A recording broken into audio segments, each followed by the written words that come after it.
Hanging on the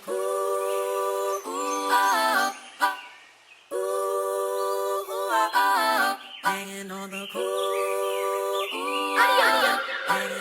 Banging on the speakers, ayy. This shit feel nostalgic, ayy. Feel like I was Frank, ultra from the palette, ultra from the aura, ayy. Shine like ultraviolet, ayy. You should bag up from me, cause I tend to get violent. Say I'm going I know it hasn't really been a long time, but I feel like it's been a minute since we recorded. Missed you, pal. It felt like it.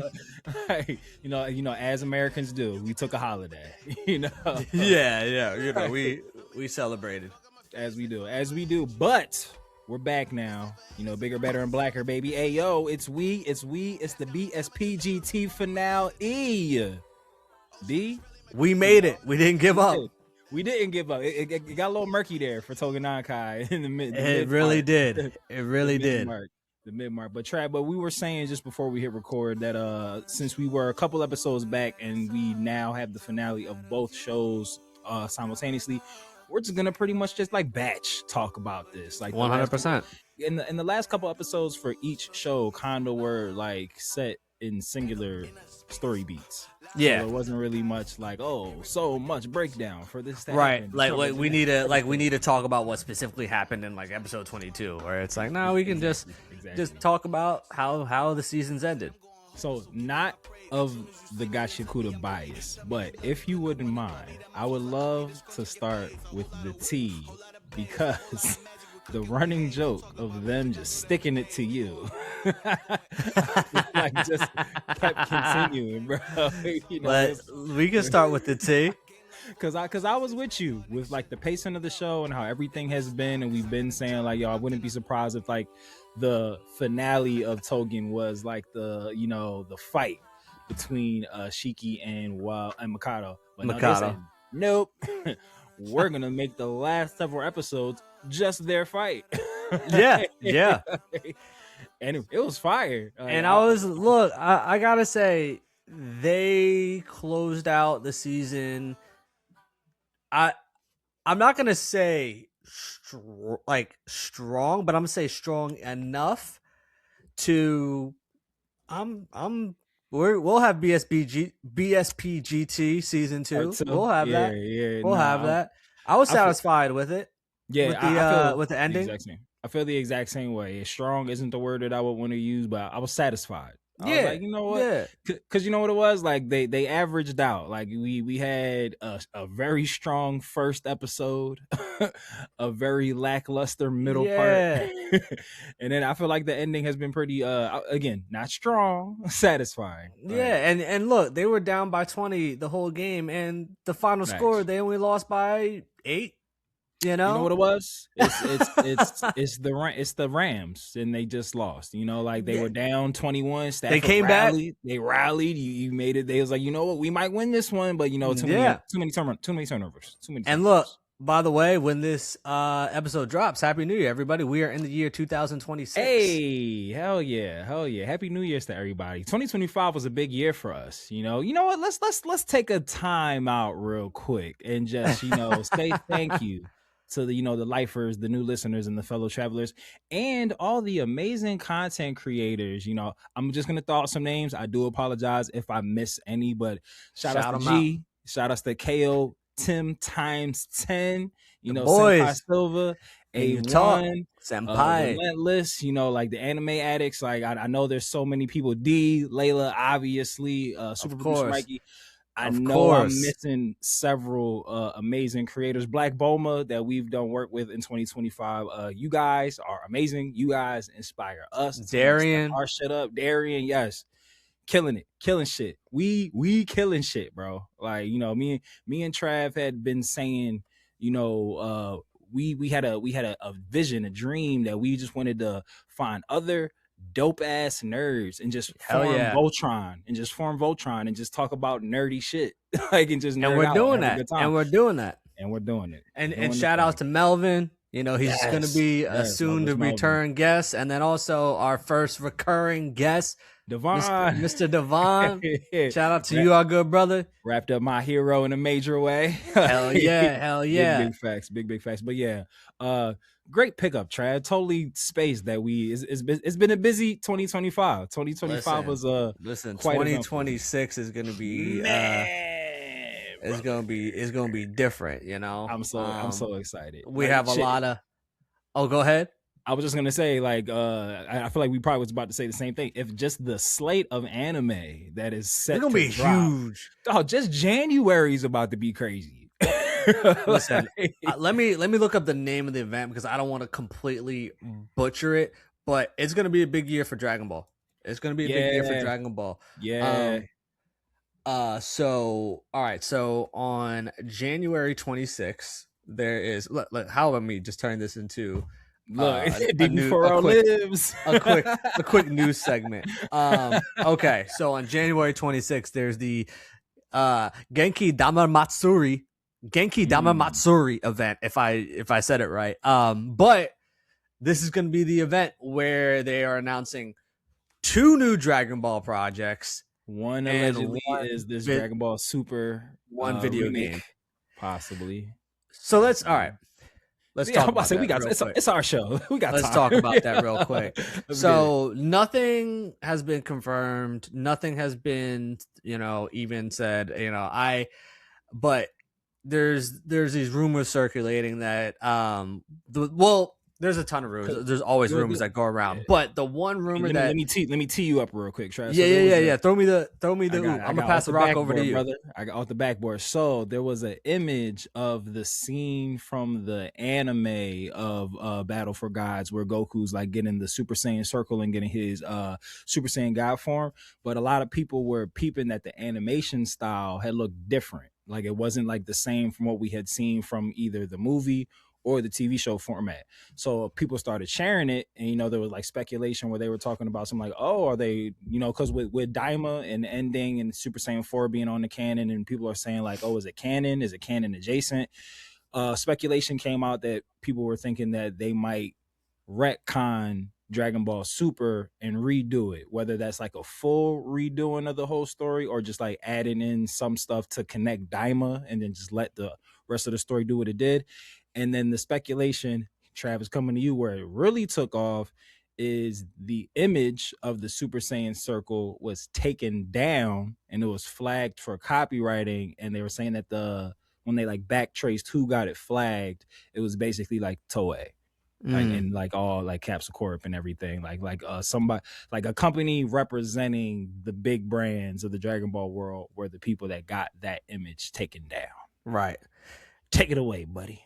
Yeah, and so as Matt was saying, the biggest rumor that continues to circulate, and obviously any rumors that you hear, see, we got until January 26th, we're almost there, but is that Dragon Ball Super remake, which would be new animation because we knew how shitty the first set of episodes were for Dragon Ball Super. But oh man, I blacked that out. So when Mikey wanted to watch Dragon Ball Super, I told him, "Yo, just watch that shit. Just watch Battle of Gods, Resurrection NF, and then start after that." Yeah, because that clone Bubblegum Vegeta arc. Yeah, the Patafu arc. Yeah. So here's the thing, right? So cool, right? If they remade Dragon Ball Super to be, if it's going to be animation that looks equivalent to Daima, then cool. In like the general sense, cool, right? But I would be more excited and not just say cool if we haven't had such a hiatus for Dragon Ball, because if they are doing a remake, number one, if you know how many episodes was Dragon Ball Super? 130 something, bro. It was a lot. And two, if we're doing seasonal instead of just continuous, right, brother, that's gonna take like 2-3 years before we even get to tomorrow or granola. Yeah. And so it's one of those things where, all right, cool, you can make the animation better, you can write it so that you tweak Battle of Gods a little bit to connect to Daima. That's cool and all, but brother. Listen, I'll say this, and you can say, maybe we try to find a way, but I gotta be honest with you, I ain't covering the remake. yeah, maybe do it. Yeah, well, we can hop in for any tweaks that they add of like, all right, let's do a quick segment of like on the Battle of Gods arc. They have Shin and Kibito finally separated like they do before, but then I just and you know what it is, Matt, too? I'm not trying to see them remake that trash ass ending to the Goku Black arc. Like, or like the epic ass moments we got from the Tournament of Power. I feel like you steal those moments of like communal joy by like redoing Goku skateboard nose grinding the Kamehameha into Kella's face, bro. I don't want to see that again. And turning into it's a Kaduzi blast. Yeah, like that's some new shit. Like there's so many amazing moments. Remember Crunchyroll crashed on the Ultra Instinct Omen episode? Dog, that Joan was an hour too. I'm saying, bro. Surely. And you raise a good point about the Tournament of Power. That doesn't need any. That doesn't need to be reanimated. So it's like, would it just be? Look, if they said we are reanimating, we're remaking Battle of Gods and Resurrection F, and then we're gonna jump to tomorrow, I guess that'd be a little bit. But at the same time, though, bro, Battle of Gods and Resurrection F are movies, and that's high quality animation. And they were remade already. The anime version is not the movie. They had so much additional shit into that, bro. And dog, to touch on what you had just said, consensually, obviously, like. Even if they were to come out and say like like on some like how Dragon Ball Z Kai like was like, well, we're coming back, but we want to be more true to the manga. Like even if they were to like say that, like to try to spin it that way, we're going to reanimate it, but like closer to the manga. The Tournament of Power manga edition is fucking buns, dog. Bro, Toyotawa rushed through that shit, yo. That shit is so bad. He didn't want to do that shit. Like Master Roshi is the launch point for Ultra Instinct. Ultra Instinct, yeah. When I was like, wait, what? Terrible, yo. Like. So like I wouldn't even be excited for that. Like, we're reanimating Super and for the manga. Like, no, I don't need that. Right. Like now, if they said, which would be like, this would just be kind of like you're just doubling work, right? But if they said, if the two projects were like we're remaking Super, and then the second project is we're going to continue Super.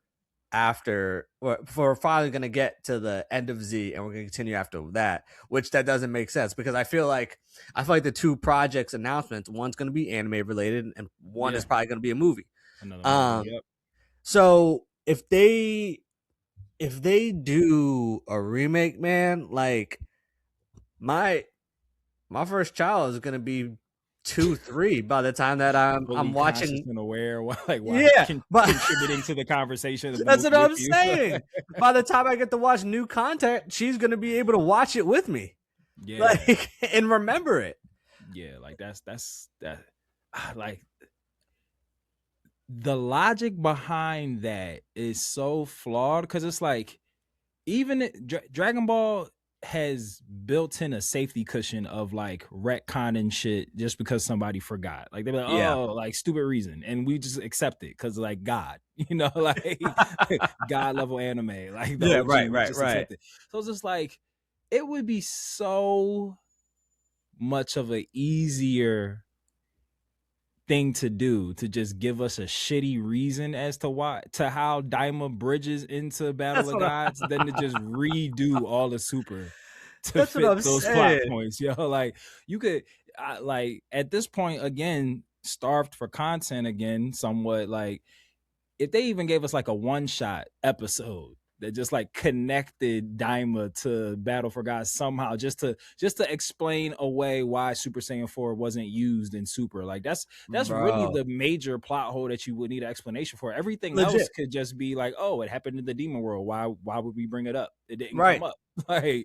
Like you could, what you could do if you really want, like you said, just come up with a reason. Like, let's say they finally, they find like post Z, their one of the first arcs is finally Planet Sadala. They go to Planet Sadala and they show off all the forms again, and they show off Super Saiyan 4, and he says, well, we really only used this form this was only accessible in the demon realm. So that's why I couldn't show it to you when in the Tournament of Power or in the Universe 6 versus 7 tournament. Like this, I was only able to get this form because of something in the demon realm. We haven't gone back yet to the demon realm to figure out why that is, but you know, you could literally, or actually they had to go back to the demon realm to figure it out. And then they went to Planet Sadala. Yeah, I was gonna say, or like you could have Goku try to do it. Yes. And it doesn't work. And it doesn't work. Like, oh shit, why isn't it work? And that's how you be like, oh, it's because of the magic from Never. Like, okay, yes. Cool.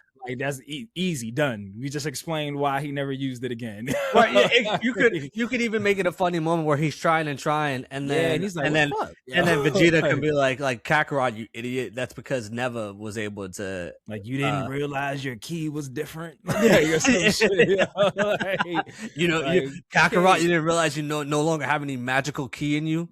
Yeah, like cake. Easy. That's it, bro. Just explain it away, bro. Like that's easy. it. And accidentally you just gave them exposure to different types of ki. Because like when we first encountered God Ki and they couldn't read the energy, there's what the fuck? Like where the energy, bro? Like so it's like that's a little precursor to them experiencing different types of ki. So look, we just solved your problem. We just helped y'all out so you don't have to remake the show that's gonna take 2 to 3 years to catch up. Mikey, this is the real. Like, come get us. You're welcome. So yeah, we'll see. Anki. Yeah, January 26th. Stay tuned for Dragon Ball news. Big year for Dragon Ball. And isn't this the 40th anniversary of Dragon Ball this year? Yeah, I think this is just a major thing, like a really big thing all around. Right. So okay. Tougen Anki. Super happy about it. So speaking of animes where hands and feet are thrown, the last couple episodes of Tougen Anki were just about hands and feet being thrown, and I loved it. I was and the confliction that Mikado was gonna face. And I loved how they played that. Again, we've said with Tougen Anki, like where the parts about this show that are rough are really rough, but I really like how they've let this Mikado character play out, because like I like Mikado. Yeah, I was super ready for him to not believe Shiki until like the very end of their altercation. Like I just knew Shiki was gonna be. Go ahead. What you want to say? Oh yeah, no, yeah, that, and I was also about to say, or I thought Mikado was about to be on some like the fight doesn't officially end, and they separate with him still thinking Shiki. And like the next few arcs where like Shiki trying to like convince Mikado. That's exactly what I just knew was gonna happen. But like having Mikado be conflicted while they're fighting, I thought was really like a fresh take on it. Like he was just, I like the route they took. Yeah, like even him having like the internal monologue where he was just like, some of this stuff didn't really make sense. He's like, but like I've gone too far down to turn back. He is an owner, right? Like like he did lose control. So it's like I liked how all of that happened all at one time, and then even when he had to like make the decision to like take him out, he was just like, hey dog, like I'm hoping this just knocks you out. Like don't die on me, bro. That. And I have two things that I want to point out that they tried in the past that didn't work, and what they did now in the season finale, I was like, that worked. So the first thing, when Subakiri, when they tried to give a quick backstory on him, try to make us feel bad and give us a sob story, no one gave a fuck. Right before he died, I was like, I don't give a fuck. Okay, like Like he's a dickhead. He evil. That's it. Which I feel like what it seems like they're doing is it seems like they give a backstory of the Momotaro and then they say their age and then they when they died. So it worked for Shinya because I liked his. I liked his a lot. Actually. I liked his because number one, I feel like the way that they built up Shinya and showed to the point where we knew that he didn't have the physical and fighting ability, but he was able to get far through his wits, through his cunning abilities. And then when they showed his backstory, yes, and when they showed his backstory, and then also in the end where he's like, when they said he had died, and then he's like, he actually is going to be like an inspirational figure to those that are going to be in his similar position who aren't as talented, but like can work hard to get to a higher position. From the mud. And I thought that was well played because they gave us enough of his character and his backstory, or like his character and like why his backstory was like it resonated with him. Where I feel like with Tsubakiri, they just tried to quickly make us have a sob story for him, or sympathy story. Tossed it in our face, like, oh, by the way, he has a kid, and it's like, okay, you are hiding a child, is what puts the T. That's why we didn't fuck with him. He was giving Aubrey energy. It was like, oh yeah, that ain't our guy, yo. That ain't our guy, yo. So that was number one. We just watched him beat up a kid. Now you want me to care about his kid? Yeah, right. Like we just saw him murder a child, and you want me to feel sympathy for him? He murdered a kid using said kid's murdered parents' body parts. Bro, nothing. I don't care what backstory you gave him. Like, he can rest in peace. That baby better off. That's what I'm saying, man. Fuck that baby up right now. Yeah, that baby living a great life. Like, fuck Tsubakiri. I'm gonna say that every single time we bring him up. That baby said, "You ain't my daddy. Shut up." Hey, my daddy, shut up! Hey, my daddy, shut up! I'm calling your mama. Call my mama. You so bad. You so bad. Man, R.I.P. John Witherspoon, man. R.I.P. And R.I.P. to the 10 times they tried to kill him before he passed away. Facts. Him and Jackie Chan, bro. They just kept trying to kill my man's off, yo. Like, what's going on? They good. And then the second thing, bro, that I thought was done well, and then the first time they did it, I think they should have just not even did it.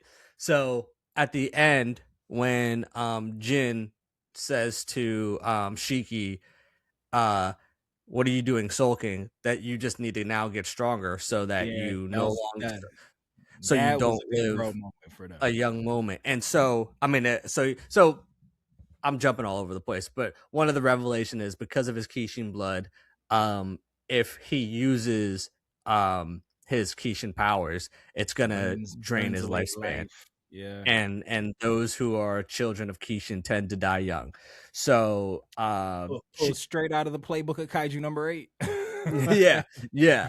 And so Shiki, learning this, he tried to laugh it off, and really he was like, oh shit, like I might die young if I don't like try to figure out how to get stronger. And then Jin comes over and is like, what are you doing sulking? Like, if anything, this means that you need to get stronger so that you don't need to use that power and you can live longer. And I'm also going to make sure that I get stronger and like, kind of like setting a nice friendly rivalry. But I thought Deku vibe, 100%. And I think that was accurately placed in an accurate depiction for Jin versus that random moment in the middle of the season where he's like, oh, I guess I can trust people now. Like, wait, what? Y'all had like no bonding moments before that, and now you're just like, y'all don't ever click up. No. When the gang splits up, y'all don't never click up. That's what I'm saying. And so if they removed that scene. I was about to say that moment would be perfect had they taken that nut ass hospital shit. That's what I'm saying. Like that would have that ending that they had, that ending scene between Shiki and Jin. I still enjoyed it in this season finale, but had they not had that nut ass moment before, I think it would have hit even better, because now it's like, oh, Jin's starting to come around a little bit, versus the other time when it felt like he did a complete 180 and all of a sudden was like, oh yeah, this my man's now.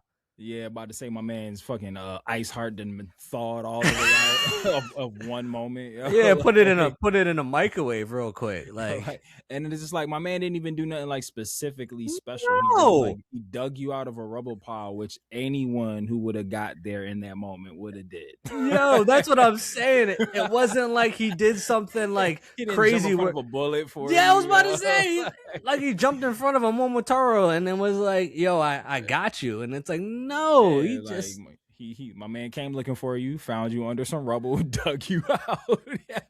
bro, so yeah, I don't know. But speaking of Onis who have grown on me more, and I really fuck with them a lot. Masumi, I like him a lot. Yo. Oh, yeah, he's cool as shit. He's funny because it just like and I like too how they made jokes about how he just has that same blank the same smile on his face versus if he's a robot or not. Like, yeah, like when my man lost the whole foot, same expression. Yeah, and he was ready to die quick. I was like, damn, all right, like yo, yeah, he's like, he's like, I ain't even really a field guy anyway. He said, I don't really fight like that, no. Anyway, so he said, look, he said, you got it, King. He said, who told my dumb ass to be out here trying to fight? he said, I'm the invisible nigga. Like, who told me to be out here trying to fight? He said, now I'm out here and they can see me and shit. Come on, man.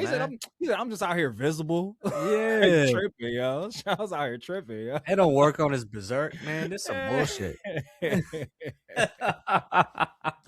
Oh man. Yeah. So and you know what was funny too? I like how both him and Budano knew the connection that Shiki had to Mikado, and they're both like, hey man, look, we gonna need you to, we're gonna come in and help so that we can kind of tame Shiki down. And I truly did really enjoy that whole interaction was like amazing. Oh, like, bro, when Mikado was like, wait, you are trying to get them at the negotiation table to end this?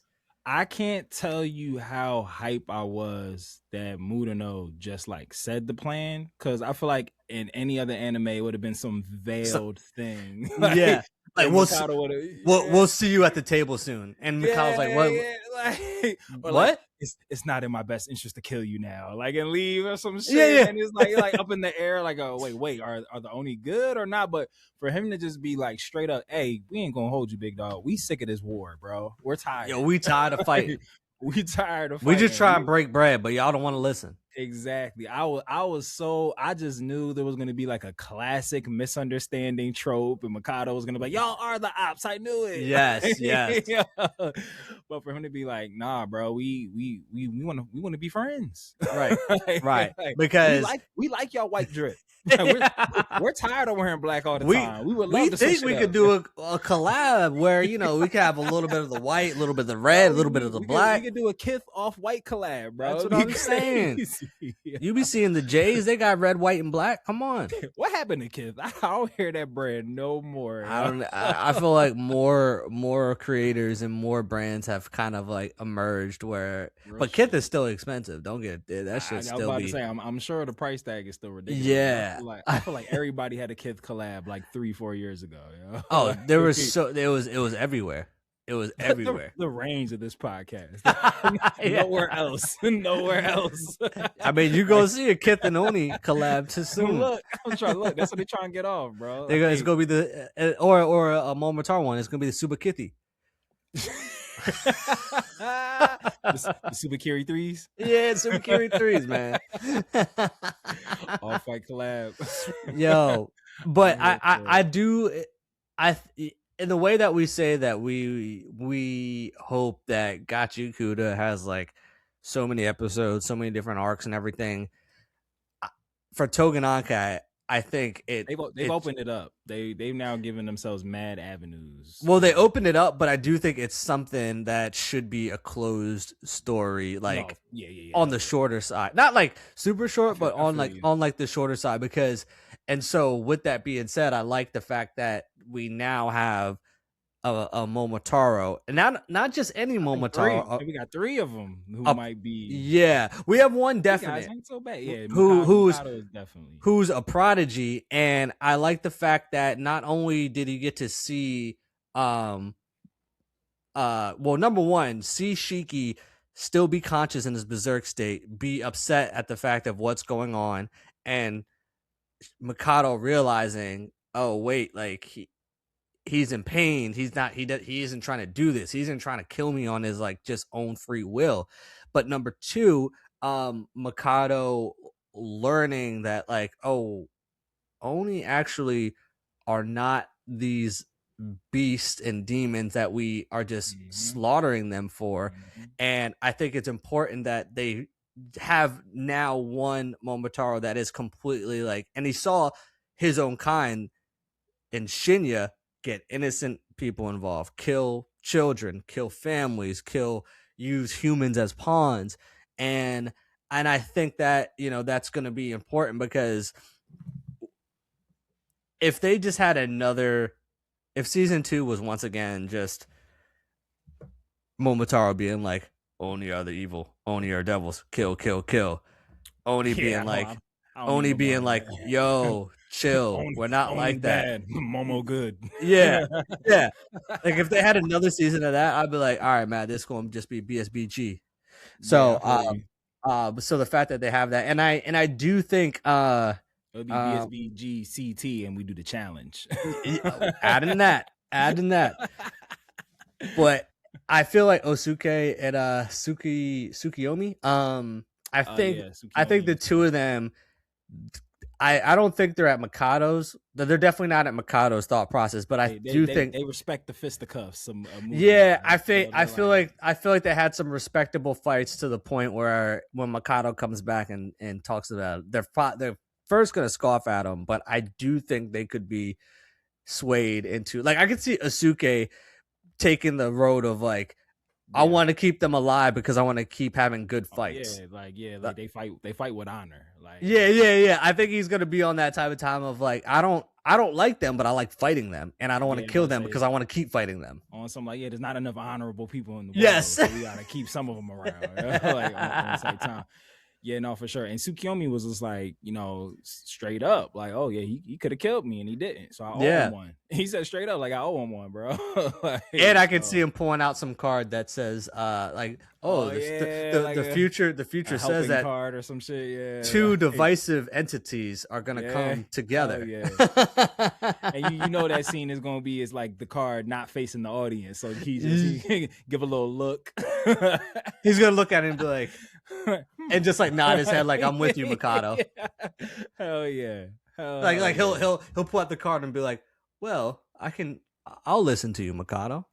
1000%. So obviously this is all speculatory, but Trav, I feel like we might be on to something in terms of like what season 2 might be, in terms of like this faction of Momotaro that aren't here just for like radical, like extinction of all the Onis, and just like, hey, like we'll police bad people like we police bad people, but we're not about to just like hate crime like everybody.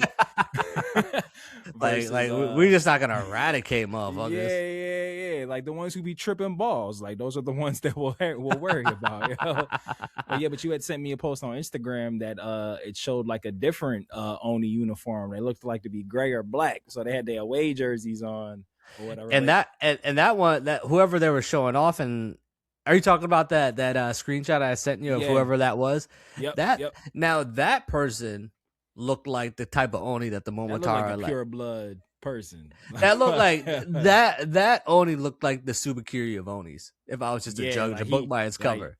He looked like he or she like looked like they on some like death to all Onis yesterday. like all of them. Like it's Momo or nothing. Like, Yeah, like we not coming to the we not coming to no, the yeah, table. he said ain't no table, bitch. Ain't no table. Wait, did you think that was that person an Oni or a Momotaro in that I thought it was a Momo. Was it an Oni? Oh, I don't know. I just thought maybe because of the red and black in the picture. So the red and black. I thought it was like an elite like Oni or something. Yeah, it was the or a high ranking Oni or something like that. It was the jacket over the shoulder look that kind of made me think Momotaro, but it could have been an Oni, but it definitely seems like somebody who ain't with the blending of the the factions. Yeah, you know. Oh yeah, maybe it's there's always a rogue group that isn't with the opposite side. So maybe it's some rogue group that maybe it's a rogue group that just wants both annihilated. Yeah. Oh yeah. I can see that. They're like, yo, you're just fucking up though. You're just fucking up the world. All y'all are trash. Like we need to get rid of all y'all. I can definitely see that for sure. But track because we got to get the Gachiakuta because that for sure. In its entirety, how are we feeling about Tougen Anki? I think the bolt soup to nuts. One of them sayings. Listen, I'll say this. Yo, what the fuck happened to Yomogi? We still don't know. She's still in that box, bro. Bro, just like listen, just like Roddy Ricch, she ain't come out with nothing since the box, bro. Where's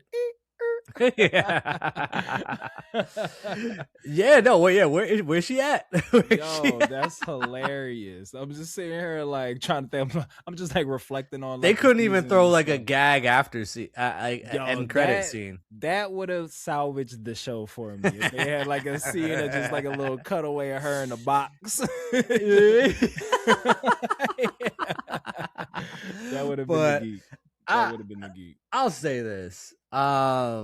It's still not something I'm gonna tell people to rush out and watch.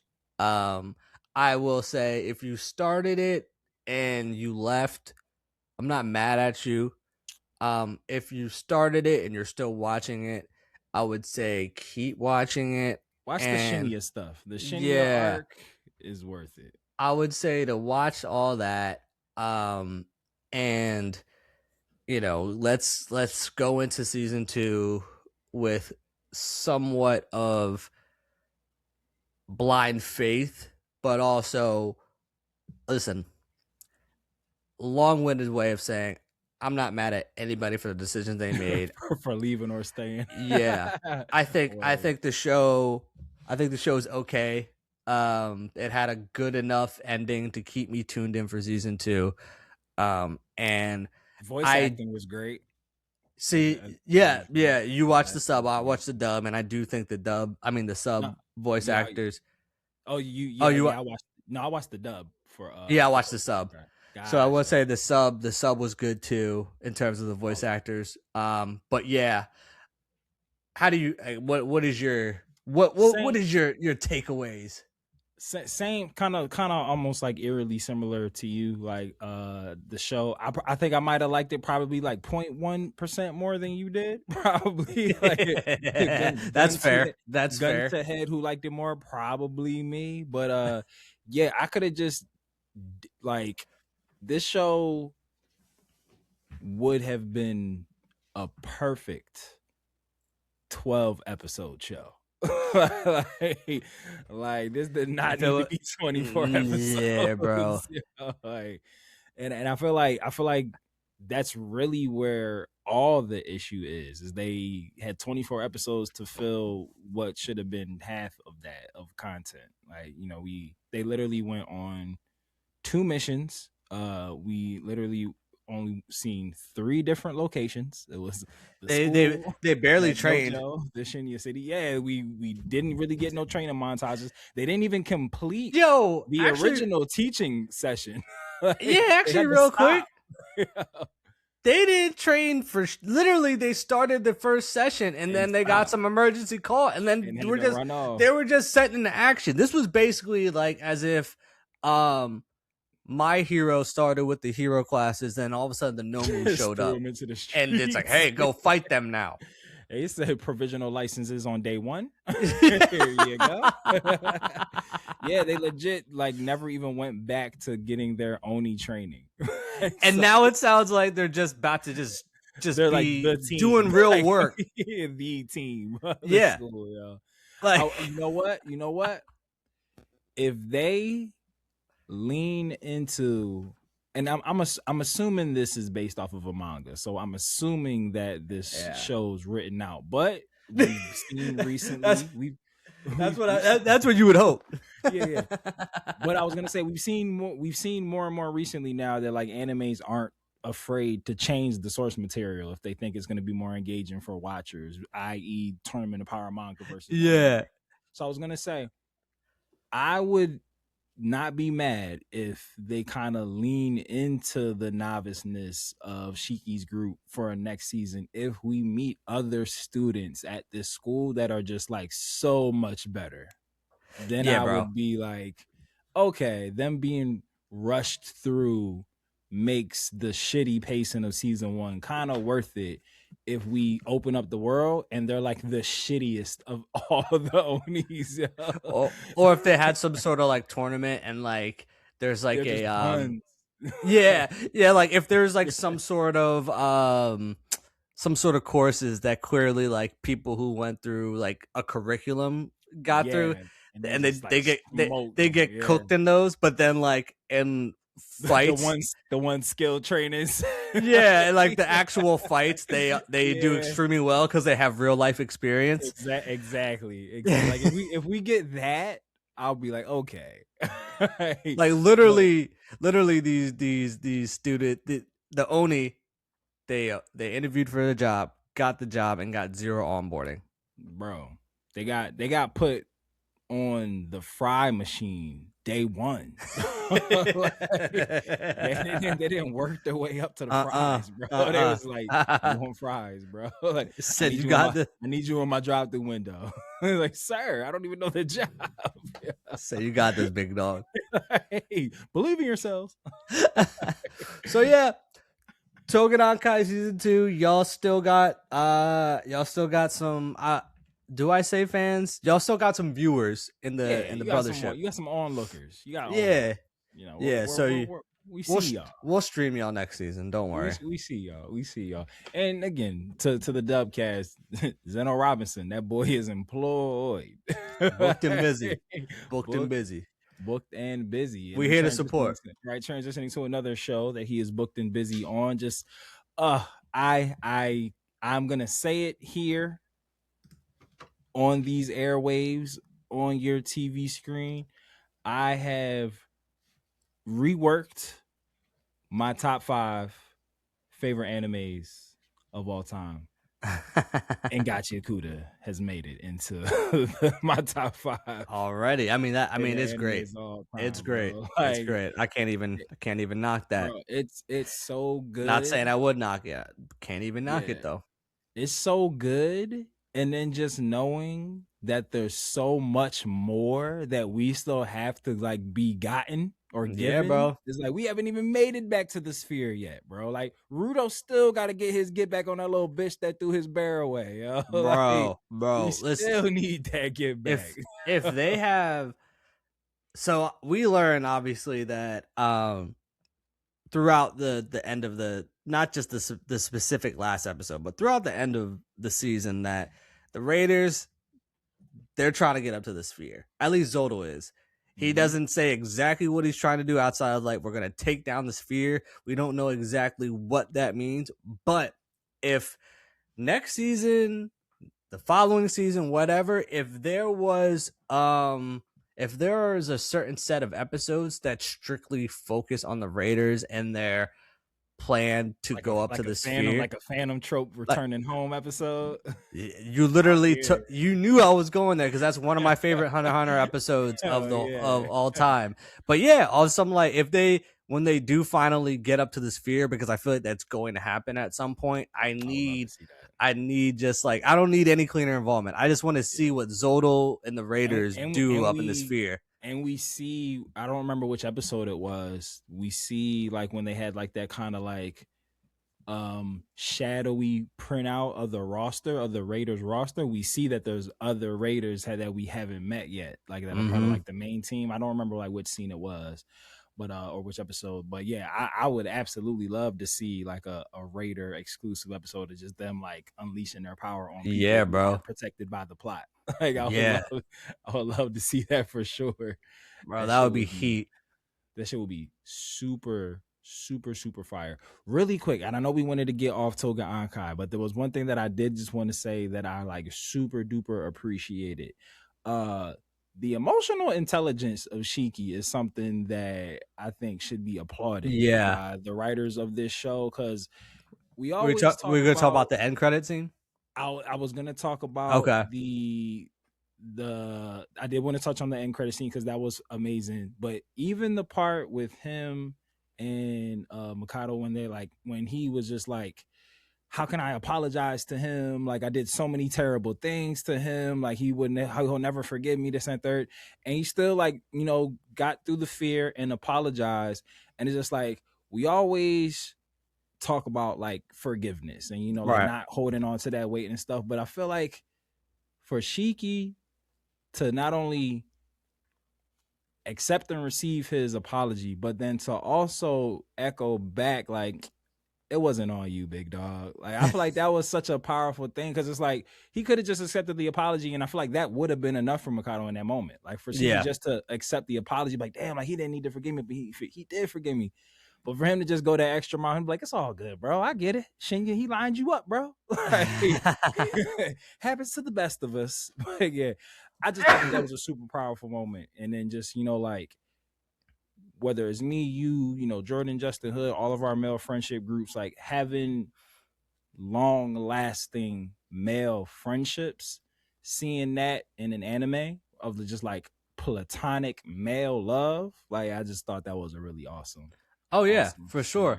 Because I'm sure there was probably like people that were like watching that dynamic go down, like, oh, Mikado's into Shiki, and it's like, no, he's this ain't Will and Mike, man. It's they didn't have friends growing up. They just just two bros that were like, yo, I fuck with your energy. Me too. Let's be friends. Oh, you like guns? Me too.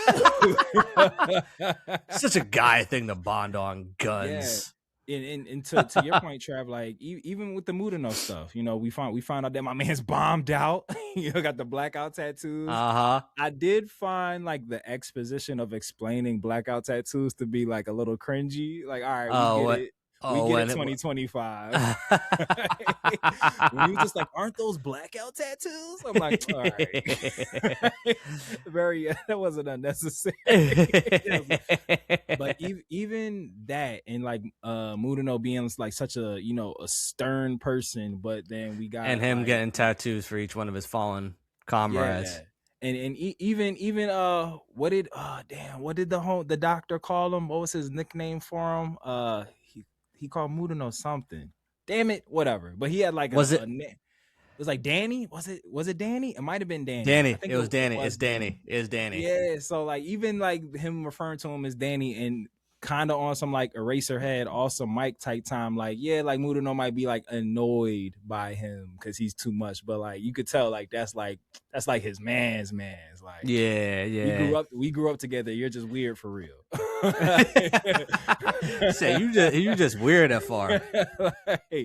But yeah, again, just like seeing that, like it don't got to be Will and Mike. Shout outs to Will and Mike.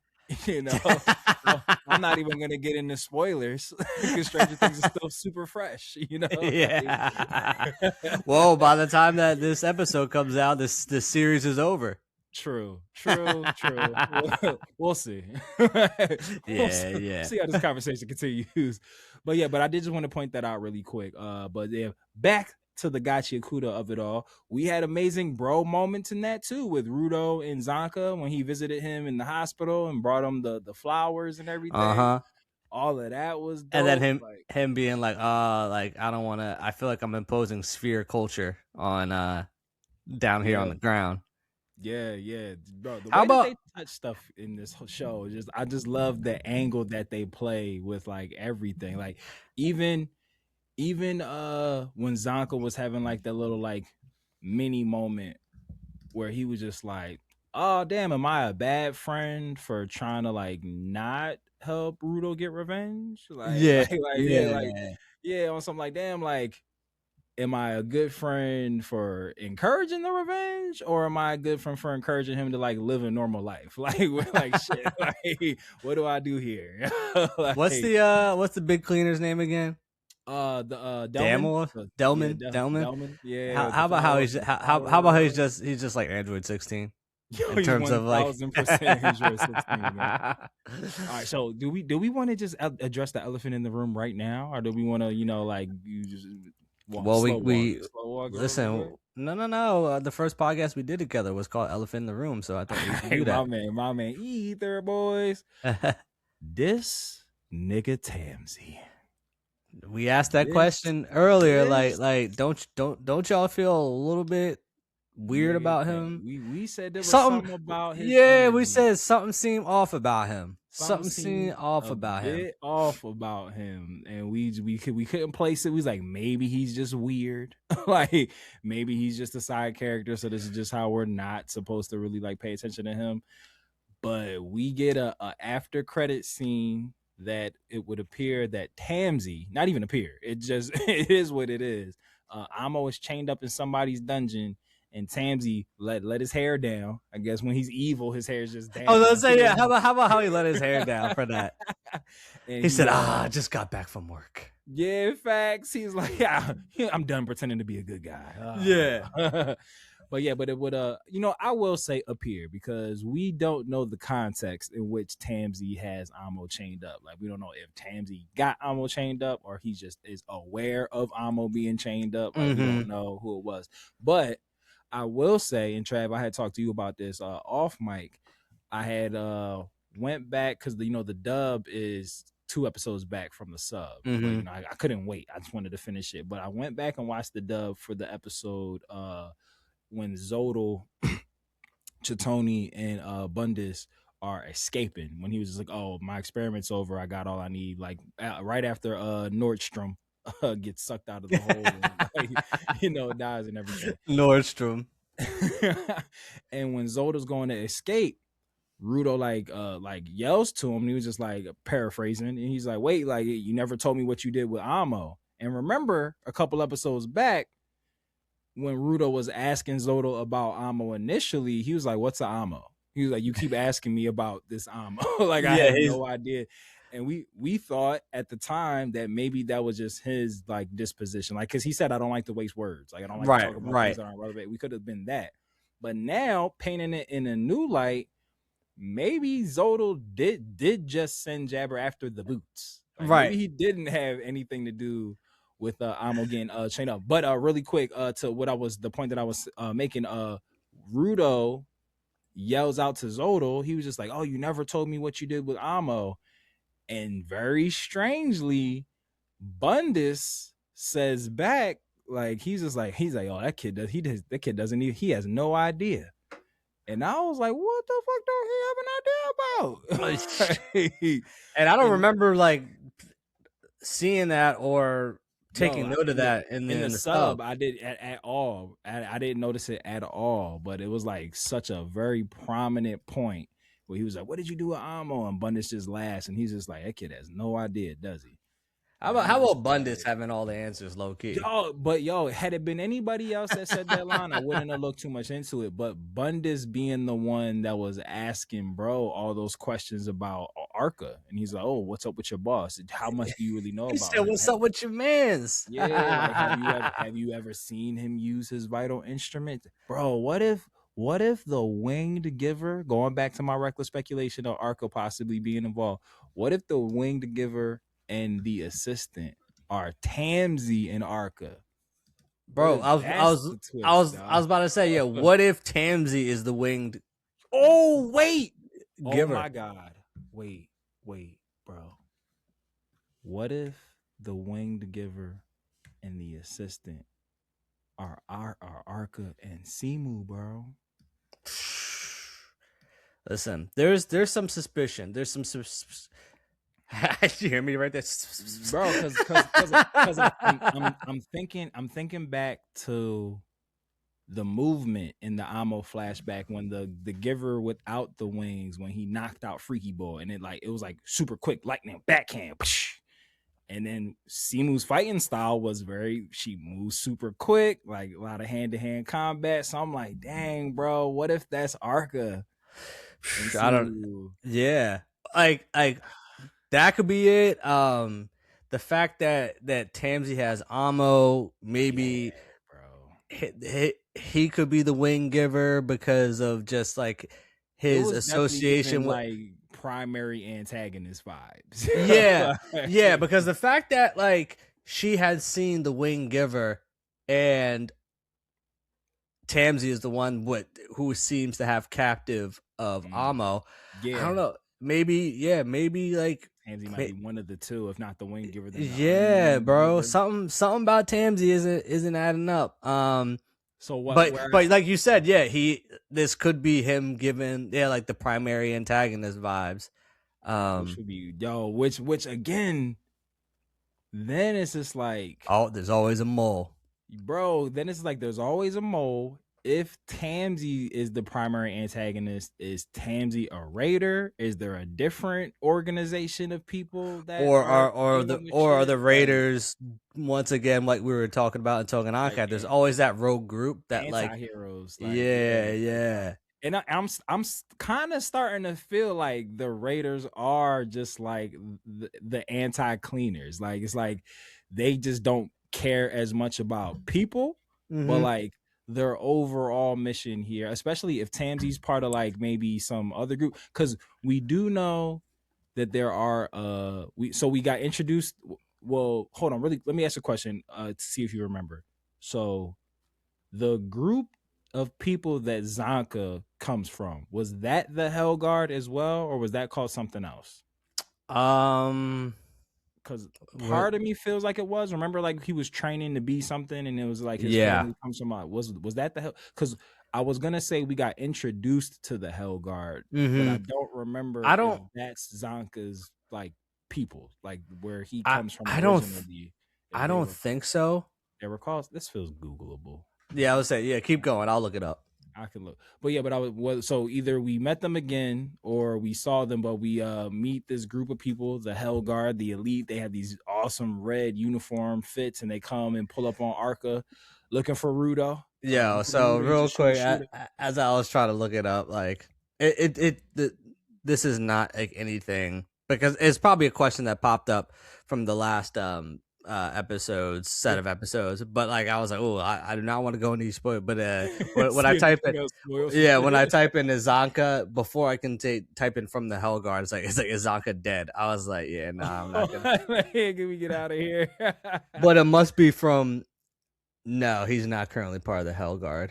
Yeah, I can't remember the group, and I'm sure we probably said it in the episode that we did when we reviewed that episode. So yeah, so we see the Hell Guard. They're coming. They're looking for Rudo. Him being a spherite. But they're like, Arca's just like, oh, you usually don't trip about us filing reports late, and like we got on, like, he's with us now. Like, why are you taking such like a vested interest in this particular spherite? So we get that. Bro, there's so many webs to this show that I'm just like, this could be a show that lasts for so many years, because we got a really big reveal outside of the Tamsi being the snake ass motherfucker. We got more information about this Watchmen series. We got a name. We got a name of the Watchman, the one of his best friends, the Undertaker. And the Undertaker happens to have the same last name as Rudo, which I love the fact. I love the fact that they just avoided telling you Rudo's last name the whole show, that you didn't even really think of it. Like Rudo just feels like Naruto. Like, yeah, just Rudo.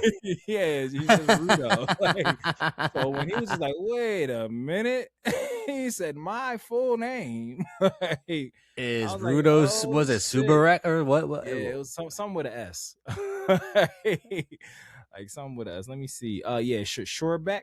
Yeah, Sherbeck. Yeah, something like that. that. We're gonna see what the dub says, how they pronounce Yeah, it. exactly. Once the dub comes out, so yeah, I will say that last episode with watching all the kid cleaners go on there, a little mini adventure. I loved it. I love the fact that Fu might potentially join up with that. Yo, that's another plot twist, bro. Fu. He just needs someone to give him orders. That's what it seems like. Me and you were sitting here plotting like Fu, and Zodo left him for dead. Dog, well, me and you were recklessly speculating. We was just like, oh, we could see Fu like feeding into whatever his alter ego thing is, and actually being like a fucking menace and like fucking Engine up, or him and Engine like getting into it, this and the third. But it seems like Fu might end up being one of the cleaners. How about? I feel like it fits, yo. Like, I feel like 1000%. How about? And I think that Engine would be like his perfect like mentor or something like that. Like I could see Engine being or even bro, like if he joins like that kid cleaner group with Gita and Dear Santa. Why is Dear Santa? Bro Santa? Yeah, Dear Santa. Yeah, Bro's the OG. Bro's the OG. Is Bro Mexican? Like dead ass. Like you know how like I feel like he's Mexican. In the dub, the voice actor to me does sound Hispanic a little bit. Like I feel like, and plus Gachiakuta, they make sure to be culturally diverse. So I'm telling you, like the showrunner, the creator of Gachiakuta, like 1000%, like goes to cookouts. 100%. Like I could definitely see Engine being able to get the best out of Fu. Like, hey, look, you don't need someone to hit you first to let out whatever powers that he has that we never saw. Yeah, and I feel like if they're gonna build it up. Oh, hold on, I wanted to look it up just to see the voice actor, the dubbed voice actor for Bro Santa is Mexican. I mean, I don't know if that was because of his name is Gerardo Davia. Okay, sorry if I said that wrong. Because I was like, I saw his because the way I think he wears the band. Yeah, how low his bandana. I said, oh, all right, I see what we're doing here. Hell yeah. It's fucking Hector from Next Friday. What's the name of the one Spanish, the one Hispanic guy that's in like every he's in the Fast and the Furious movie. There was a meme where he says his name's Hector in every movie. They said he plays the same. He's the same guy in every movie. Yeah, he Hector might be in every movie. He's in the multiverse. Like him and Wong. Marvel. Just in all the things. I feel like Nick Cage is a Nexus being as well for some reason. Yeah, for sure. Nick like Cage, you mean John Madden? Yeah, dog. That shit looks so good. Yo. Yeah, no, it does. It does look good. We gotta get high and go see that. Oh, that's that. We're gonna do a special edition for that. 1000%. Only here on the Brothership. Only here. It's where you come for the content, but you stay for the culture. Yes, sir. For the culture, baby. But yeah, Gachiakuta. Loved the last episode when they tried to kidnap the kids. Yeah. Almost had Rudo until he said, "Yo, your scent smells nasty. Smell like candy, bro." Said, "You nasty, boy." Like he said, "You smell like a freaky ass nigga. You a 69 guy." Freaky ass nigga. He was a 69 guy. Hey, run away. Right? That's literally what Rudo did. He said, "Whoa, football, what?" Yo, field goal punted the shit out of my man's, yo. Got him good. And then I love how the homies co-sign him. They was like, "Yo, he was a kidnapper. Great job, bro." Yeah. We knew. We just wanted to make sure you could point that out. Good job, bro. No, I again, like, expectations subverted. I just knew Fu was about to be one of our biggest ops heading forward. Bro, like I know, one of the biggest homies, and I'm super hype about it. And we got our eyes on you, Tamsy. Yes, we got our eyes on you. You know, do we gut instinct, bro? Is Delman oblivious to Tamsy's treachery? Yes, I think he is. So. I think so too. I think so too.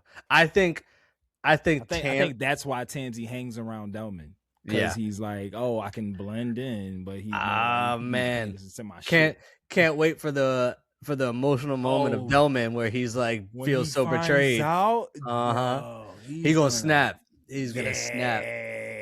He's gonna snap. That better be a one-on-one fight. We need that. Like I would be willing to have that be how Delman dies. Like Tamsy kills Delman for that emotional impact. But yeah, that reveal, like when he finds out, like, oh, the homie's a fucking snake. And in that scene, I feel like he's gonna be talking at a normal volume and calm, and they're all gonna be like, oh, this is how we know Delman's really pissed. Yeah. He's not yelling, he's not loud. Yeah, it's like you don't see his eyes, just the brim of the hat. Just like no eyes. Yeah. They're like, oh, he's pissed. He's pissed. Yeah, bro.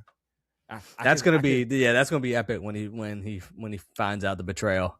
I could see it like if he finds out, I could see him finding out the betrayal and not getting to address it in that moment, like Tamsy escapes or whatever, and then like whenever they go to raid wherever Tamsy's like real base of operations in, it's just like, and the group needs to split up, and it's like Delman goes to find Tamsy. He's just like, I'll handle him. Yeah. Like, how long do you think it'll be until Tamsy is fully revealed as? Do you think we'll just get more like subtle hints next season now that it's kind of like, revealed, and then like because it feels almost as if like it won't just all of a sudden just come out. Yeah, like it'll just kind of be like a slow build.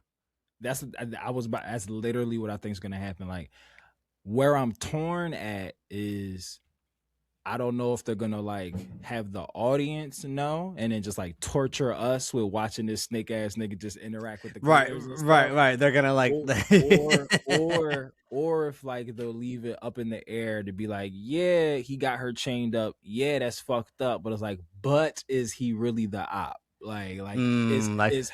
Is her being chained up an immediate op like activity, or is it related to something else? That if that makes sense, like he's not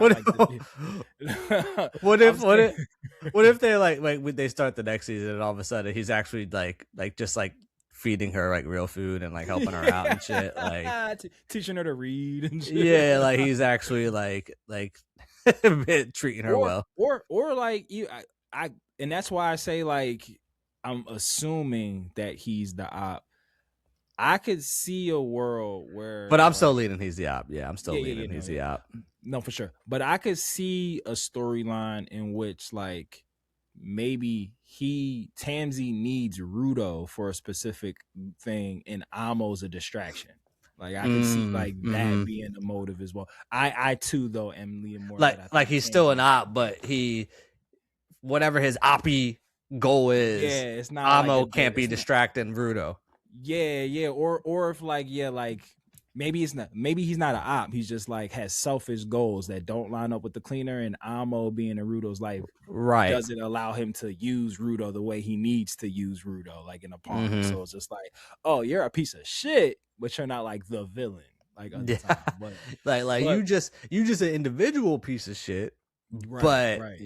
I could see it because this show is so layered and like multi-dimensional. I could see it going that way, but for like the not since Naruto and Sasuke obviously turns back. Can I remember where like a perceived main hero has actually ended up being the bad guy? So it's just like I feel like we always get like like the side main characters that like turn evil or like the extension characters, but to have like a main cleaner, especially knowing how Rudo feels about like his found family, like if Tamsy ends up being like tied to or directly involved with like Regto getting murdered, that's gonna be crazy. Like, that's gonna feed generations. Like that arc, like to see what Rudo would do in that moment. Bro, I'm not gonna lie to you that I'm sorely tempted to read the manga. Well, bro, you know what's so funny? I was like, this is one of those anime where like when they go in between seasons, this is one where you're like, It's tough, do I yo. read the manga? Like Do I I think it's do it? I think it's gonna depend on like when, because they already announced that there's gonna be a season 2. I think it's gonna For sure. depend on when season 2 is coming. Like if they're on some like If they say, 2028, I'm like, nah, I'm reading the manga. yeah, we can't wait. We reading it and we reviewing it right here on the Brothership. That's right. That's right. But yeah, but if they like 2027, I'm like, all right. Yeah, if they say 2027, I'm like, I can feel the time. I can feel the time. I can get there, bro. Let's say 2028, I'm like, all right, well, Manga time. spoiler alert. Let's facts. All the spoiler warnings, like yo, biggest spoilers we've ever done here, ever. Hell yeah. For Brother Trav, this was very slice of lifey. I enjoyed all of it. Yes. Yeah, the trying to cheer up Remlin. Loved all that. I loved the whole thing with Zonka. She gave him the Popeye. Yeah, hell yeah. I love that whole interaction where Zonko's just like, hey, like your ultimate goal is to save Amo, right? Well, you're not really good at talking to people. So how about you go practice? Like go practice helping somebody else. And when it's time, like, you won't be weird. Like, when you want to be weird for real. Like, yo, like don't like if you remember last time you and Amo were face to face, you beat the shit out of her. Like really like put like was really like, cooking. The paws on her, bro. like that was like the physical version of like if you see me getting in a fight with a bear, like feel bad about the bear. Like, pray for the bear, yo. Like, Mama was the bear. Like you were mystical in that moment. So like I like that was another great thing. They do the going from one show that struggles with pacing to another show that like has, in my opinion, almost like perfected pacing. Like they do a great job of like progressing characters' emotional beats, like while still making it relevant to the story like that's happening right now. Like they do a great job of all the different interrelationships amongst all the characters, whether it's the main really characters, the side characters, all that. So now Gachiakuta forever. Gachiakuta forever. Gachiakuta for life. No, for life. For life. Yeah. Like even and like we'll close it out. Like even just like the small thing of them knowing that like, oh, don't ask Dummy for real flowers, like get some fake ones, or like Engine falling asleep on Zonka mid conversation, like big bro shit. Like you know, like they didn't need like the exposition heavy about how they're great friends. Like it was just like, oh, like the comfort from my man to just be like, yeah, I'm just gonna take a nap, bro. Like you do what you need, you do what you need to do. I'm gonna just go to sleep right here. So you do what you need to do, big dog. Yeah, they're doing a great job of, like you said, like establishing like all those individual relationships, which is gonna make this fucking Tamsy. But oh, bro, Engine when he finds out dog, hold on, yeah, we will end it on this because we'll see. We're gonna see a different Engine, brother. Especially with them having like that whole thing about like his name means like to bring people together, and that's like his like perceived superpower, and everybody's like, oh, like Engine brought us together, we're a family because of him. If he finds out that one of his people that he brought in is a fucking snake, bro, he gonna take that. He gonna take it personally, where he's gonna say, we might. You raise a good point now, because instead of Delman fighting him, maybe Engine might, because he thinks it's gonna be it's his fault that they brought in this snake. Like I could see a scenario where, because we don't know Engine's past, we don't know what he once did before he became a cleaner, but one would assume it had something to do with fighting at a minimum. But like we do know that like he made Rio agree to never use a gun. Like, what if that's the thing to like set him over the edge? Like him and Tamsy do get into it, like, and he is heartbroken over the betrayal, and like, oh, I brought you into this family, like what you did to Rudo, like all this and the third, like, and we've seen him reach for that satchel twice now, and he's like, I don't want to have to use this, but we don't know what this is. Still, like, what if my man got a burner, bro? Or like, what if he takes Rio's burner and he's just like, bow? He said, I swore to never use it again, but in this scenario, I have to. Like, because like Tamsy's vital instrument, or at least what we perceive to be Tamsy's vital instrument. You know what's funny? Now that sentence that Zodal had said when they were talking about, they thought Bundus had like multiple vital instruments. And he had said something real, it was like a throwaway line about like, oh yeah, of course someone who didn't know what they were looking at would think that he had multiple vital instruments, but that'd be a mistake. Some shit like that. I'm wondering if that was like just something just to kind of put out in the universe that like, oh, a giver can have more than one vital instrument. So I'm like, going back to the Tamsy thing, like maybe Tamsy's vital instrument as we know it, that the yo-yo with the binding thing, is all about constraint and like holding the people. So it's like maybe they do get into a fight with him, they're all restrained, and Engine, he gets to the gun and you gotta let that shit off, bro. Like, it's no longer fun when the rabbit got the gun, man.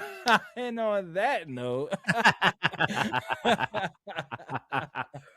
bow to all the lifers, new listeners, and the fellow travelers, we have reached our final destination as we arrived aboard the Nama station. But you know that the journey never really ends, and we know that we can't change this world without you. So lend us your vibes by way of likes, listens, reviews, and subscribes. And the easiest way that you could do that, matter of fact, real quick, PSA, me and Trav try to be and are pretty reachable and active on Instagram. So we know we tell you guys all the time to, click the all-powerful link Triomite in the episode description below. But we would love to interact and talk with you guys. If you reach out to us on our Instagrams, whether it be the Brothership's Instagram, which is in this episode description, or me and Trav's personal Instagrams, which are also in this episode description, we'll talk back. We love talking nerd shit with you guys. So yes. So I just wanted to throw that out there. Talking back. Yeah. I just wanted to put that out there because we tell you guys to click the link all the time. But yes, Instagram is the most effective and easiest way to interact with us. And we would love to interact with you guys. But like the North, always remember, whether you watch it or you read it, we all still need it. So open up your nerd eye, point it to the sky.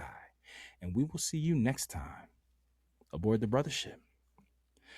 See you soon, Space Cow people. Dodon Ray. What are we doing with our chickens? We're going to take care of our chickens and harness our friends. Peace.